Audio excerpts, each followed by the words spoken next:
Eminente desembargadora relatora desta sessão da Sexta Câmara Criminal, especialmente desta apelação criminal, oriunda da comarca de Varginha, desembargadora doutora Denise Pinho da Costa Val, eminente desembargadora revisora, doutora Márcia Milanês, e eminente desembargador vogal, doutor Rubens Gabriel Soares.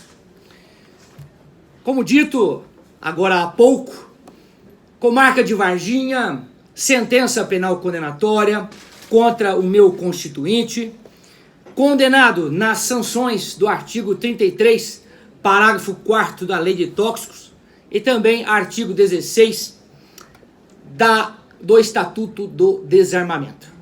A pena no tóxico de 2 anos e 6 meses no regime aberto, substituindo a privativa de liberdade por restritivos de direitos, e a pena do artigo 16, mínima de 3 anos de reclusão, num total de 5 anos e 6 meses de prisão a ser cumprida no regime semiaberto. A defesa insurge preliminarmente, em sede de razões de apelo, nobres julgadores, com relação à questão da nulidade absoluta do processo. É fato, nós sabemos, que todas as decisões devem ser fundamentadas. O que traz o inconformismo da defesa nesta data, hoje, aqui nesse tribunal revisor, é de que o magistrado Acol lá de Varginha, doutor Wagner, à época, para condenar o meu cliente, ele simplesmente coleciona o depoimento na integralidade de um policial militar. E diz que esse depoimento possui fé pública para robustar a condenação.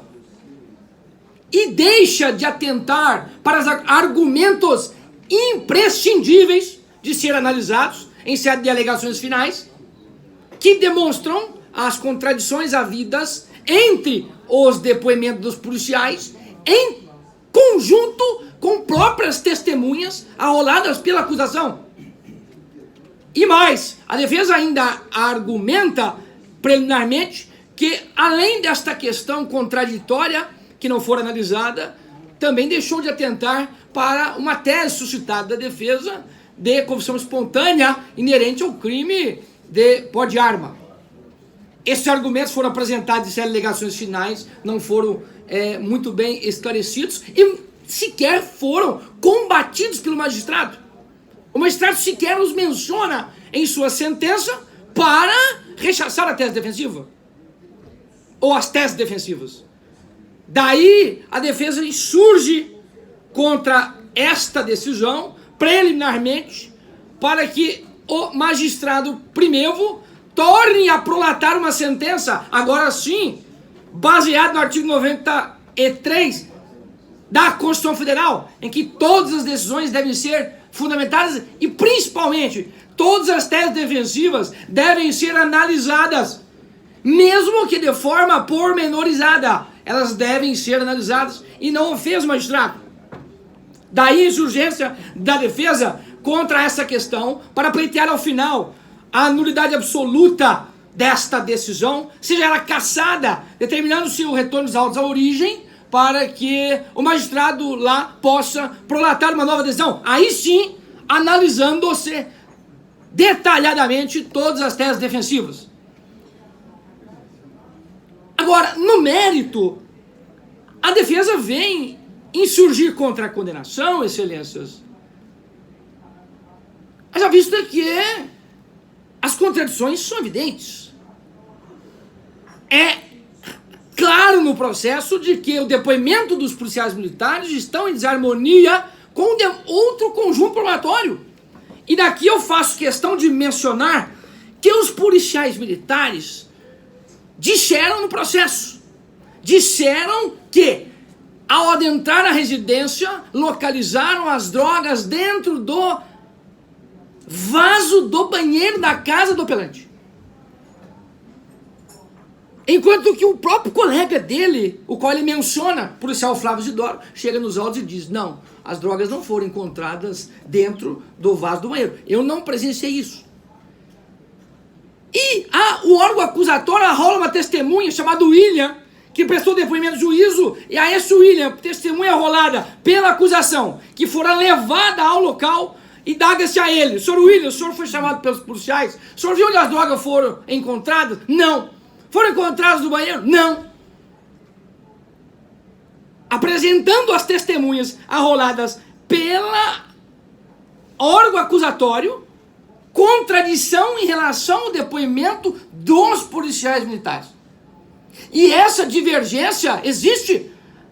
Pior, os policiais sequer mencionam que essas drogas teriam sido arrecadadas pelos cães farejadores.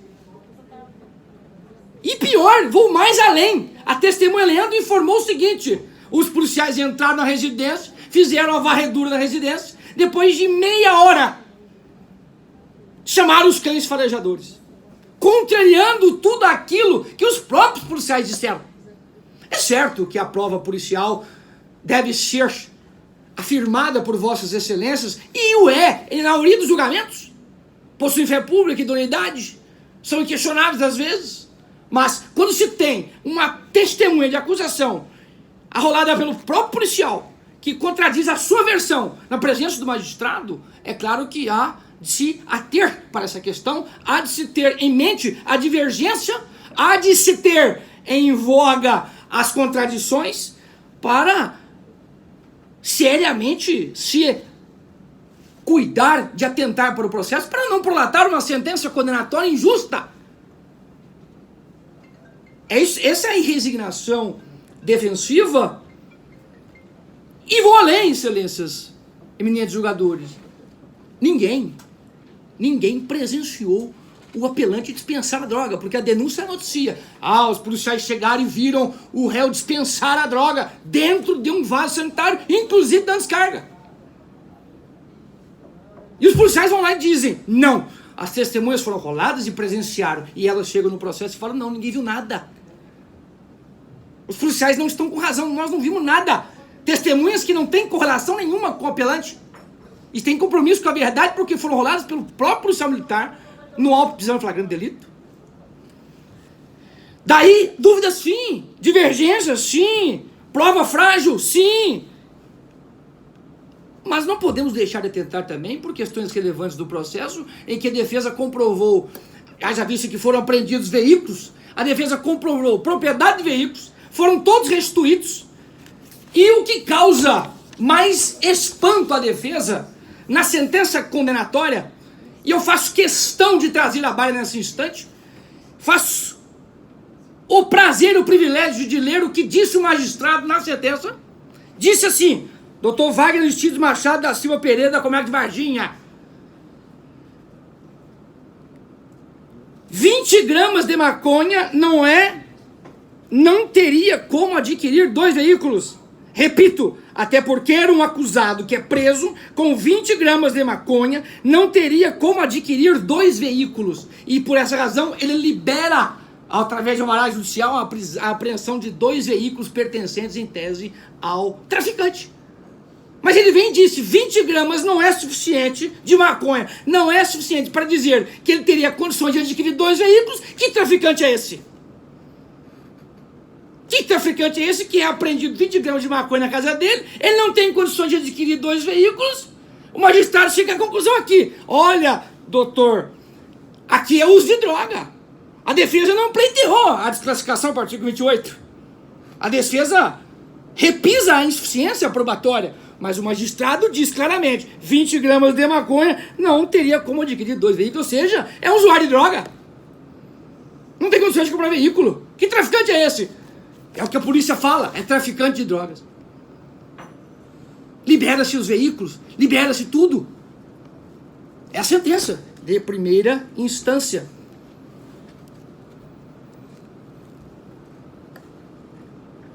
Por isso é importante chamar a atenção para esse ponto que está dentro do processo. Tive a oportunidade de compulsar os autos hoje e trazer esses apontamentos para que fique claro a vossas excelências, em que o próprio magistrado já deu a entender que a sua condenação, à época, não estava lastreada em prova clara e insofismável de traficância.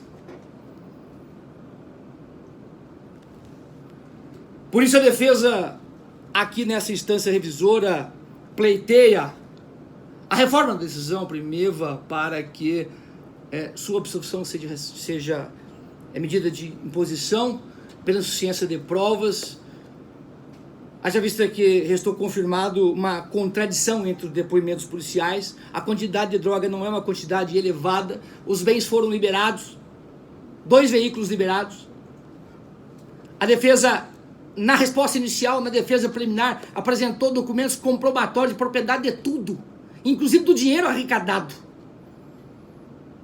E o magistrado sequer utilizou desses argumentos para firmar o decreto condenatório. E a defesa, não satisfeita também com essa questão, ela mais à frente, ela vem questionar a condenação. Embora Vossas Excelências tenham o condão de analisar e negar o pleito defensivo nessa instância, passamos aí então a analisar a figura do tráfico privilegiado.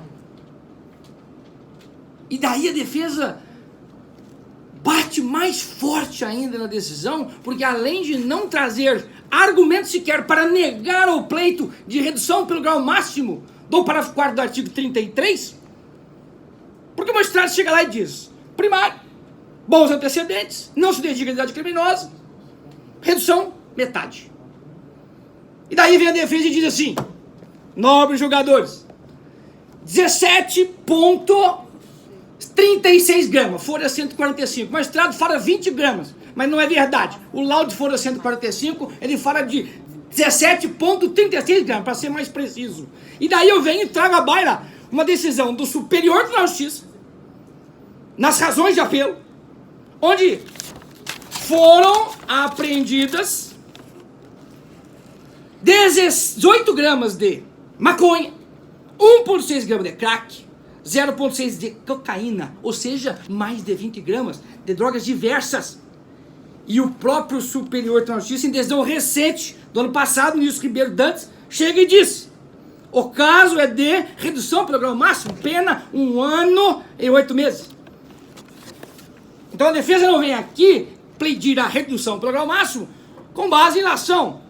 A defesa vem sustentada por decisões de tribunais menores, inclusive desta Casa de Justiça e da palavra de Vossas Eminências também, que já chegaram a reconhecer, pela quantidade de droga, a redução pelo grau máximo. Inclusive foram trazidas jurisprudências em sede de apelo da relatoria, da revisão e do vogal. Daí a insurgência contra essa questão para que seja reanalisada, redimensionada a pena no que concerne a causa de omissão do artigo 33, parágrafo 4º, para que seja aplicado justamente a ele essa pena pelo grau máximo, ou seja, 2/3 da pena, a redução, chegamos aí a um patamar justo, legal, dentro dos autos, em razão da quantidade e por ser uma droga só, e digo mais, maconha, que segundo o próprio tribunal diz, relativo potencial lesivo. A quantidade não é expressiva, porque o que temos visto hoje no mundo afora aí, 1 quilo de apreensão, 2 quilos de apreensão, 10 quilos de apreensão, 50 quilos de apreensão, diferentemente do que aconteceu lá com este que o próprio magistrado diz, 20 gramas de maconha não dá, quem usa e quem carrega 20 gramas de maconha não tem condições de comprar 2 veículos. Então, ponto, acabou. Ele não é traficante de droga. Isso eu tirei da sentença. Não estou aqui inventando. Está registrado na sentença de Varginha. É por isso a resignação defensiva. Para que seja reanalisada e redimensionada a pena, mantendo-se, obviamente, o regime aberto que fora fixado em relação ao crime de tóxicos e também a substituição. É o que se espera de Vossas Eminências, desembargadores que participam desse julgamento nesta data. Agradeço a atenção, obrigado.